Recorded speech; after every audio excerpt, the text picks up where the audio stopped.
Hello again, everyone. Welcome to Illinois. Nope, strike that. Washington gun law. We are still Washington gun law. I am Washington gun law President William Kirk. Thanks for joining us. Yeah, Illinois, we're going to get to do this again. And by the way, I keep thanking you because thank you so much for all the support you've been showing our channel. Listen, we did this video a couple days ago, and it was kind of like, hey, man, was this just like the biggest farce of all time? Was this just all dressed up with nowhere to go?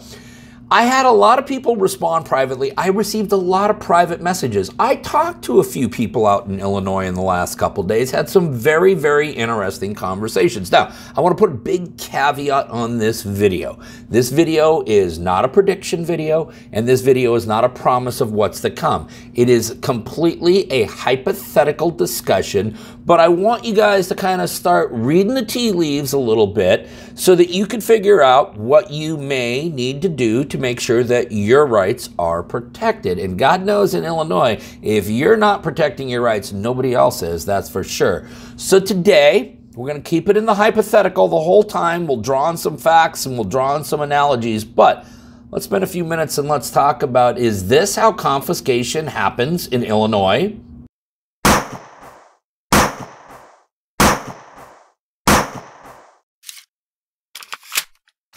Okay, Illinois. What we're going to talk about today is, of course, the doomsday scenario. And I know you sit there and you go, my God, how could things get any worse in Illinois? And I'm hard-pressed to come up with an example, but I can give you one.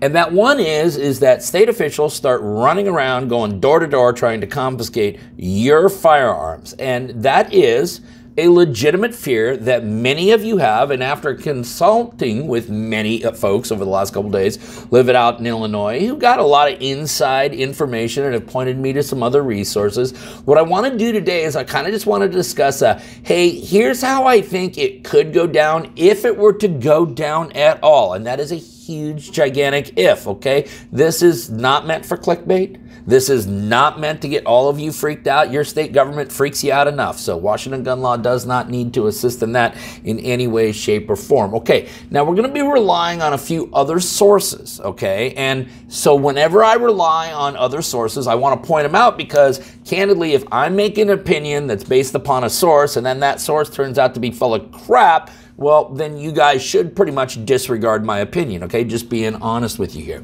We're going to talk about a video that I found on 2A News Now, and the guy who does that channel is a guy called Troy, older gentleman, nice, straightforward delivery about some things, so he has some information on there. There's an attorney in Southern Illinois named Tom DeVore. You all probably may know him because he ran for Attorney General, I think in 2022, and he's put a very, very interesting Facebook post out there. I'm also going to give you some information that I have received in just talking to other FFLs in the state of Illinois that I've had the pleasure of building relationships with over the last few months. And then we're also going to take a look at a piece of legislation that's already kicking around in Illinois. Actually, I think it's already gotten out of the Senate, maybe sitting in your house now, and that is Senate Bill 2720. So when we connect all of those dots and we read the tea leaves, this is what we're going to come up with as far as how could a potential confiscation go down in Illinois. Okay, now, in watching Troy's video on 2A News Now, he mentioned an attorney in Southern Illinois named Tom DeVore, who I had heard his name before. I looked him up. Obviously has a very successful practice down there and did make a challenge for Illinois Attorney General. Now, Mr. DeVore, who is claiming that he has contacts, you know, kind of inside contacts within the Illinois state government, has made a Facebook post which states the following. January 6, 5:35 p.m. It seems Governor Pritzker may be prepared to issue an executive order declaring an emergency should there be another mass shooting. It seems his executive order would be that all owners of banned weapons who are on the registry would have to turn them over to the government. This is why Pritzker's minions are seemingly upset that nobody has registered their weapons. I warned people 3 years ago that Pritzker's abuse of the Emergency Management Agency Act could be used this way: declare an emergency and demand people turn over their weapons to keep the public safe. He wants the registry for exactly these types of reasons. Okay, so if that's the case, then then who would be the most likely individuals to have their firearms confiscated? That would be all of the individuals who have already registered their firearms. And as we have said, the only reason that a government would create a gun registry is so that they can confiscate them later. So all of you who registered your firearms, please be aware, if there were to be another mass shooting event, and the governor were to try to do this by executive order, which would be an amazingly bold, brash, and horrifically unconstitutional move, going far beyond anything that Michelle Lujan Grisham did, okay? But let me also point out to you how your governor managed the state during the pandemic. You got thing down there, I think it's called the Illinois Agencies Emergencies Act or something like that. It's exactly what Governor Inslee did to us here in the state of Washington. He shut down whatever he wanted to shut down. He basically dictated, he forced vaccinations into employees. It's the whole kit and caboodle. So you know your governor has this in you, okay? Now, I also want you to understand that I had a conversation with an individual who resides in Paris, Illinois. Now, that individual claims that his local FFL was visited by ATF agents who then went through the logbooks and recorded every single sale pre-existing the enactment of this law that sold a semi-automatic rifle to an individual.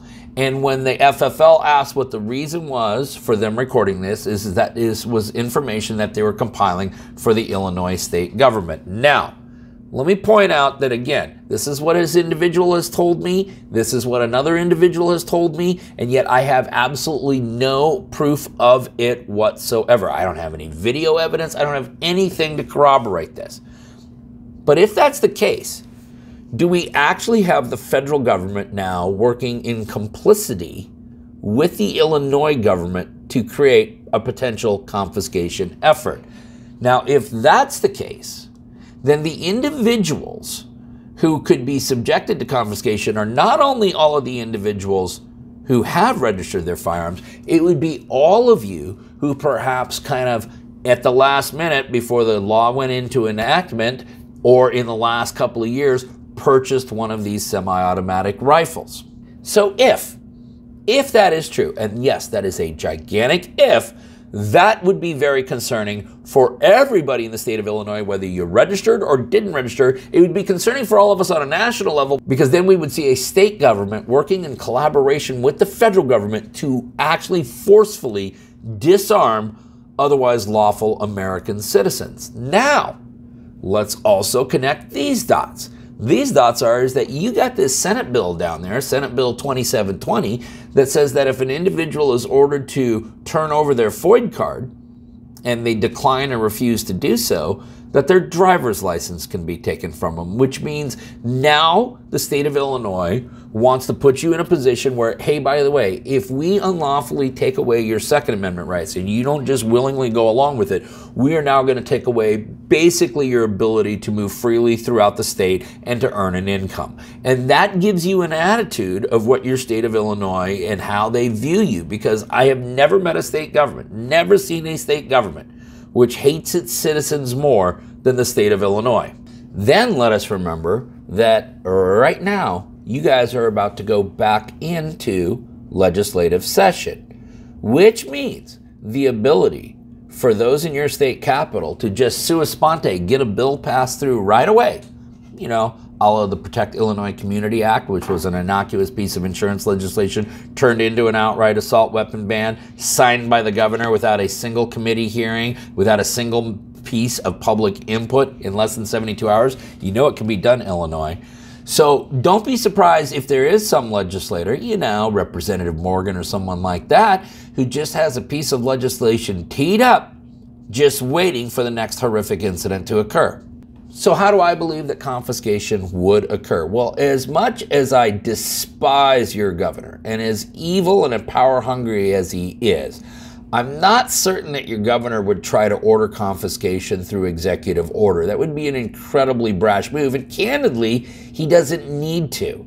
Because if he's got the legislature in session, or if he could call an emergency session, you certainly have a state legislature that's willing to strip you of your rights. And so what you would likely see is a piece of legislation that mandates an immediate surrender of all of these firearms, probably with a 90-day window, and it would be passed by your state legislature, immediately presented to the governor, and signed by the governor. The law would go into effect immediately. There would be a 90-day window in which you would need to turn them over. Now, who is likely to be subjected to this order? That is, who could Illinois actually figure out has one of these scary assault weapons? Well, certainly anybody who did register, okay? Because if you did register, you just put your name on the list for slaughter. That's exactly why they have you register firearms. Now, if in fact this information I'm getting out of Paris, Illinois has some truth to it, and that the ATF is working in conjunction with Illinois State Police and going around and creating a list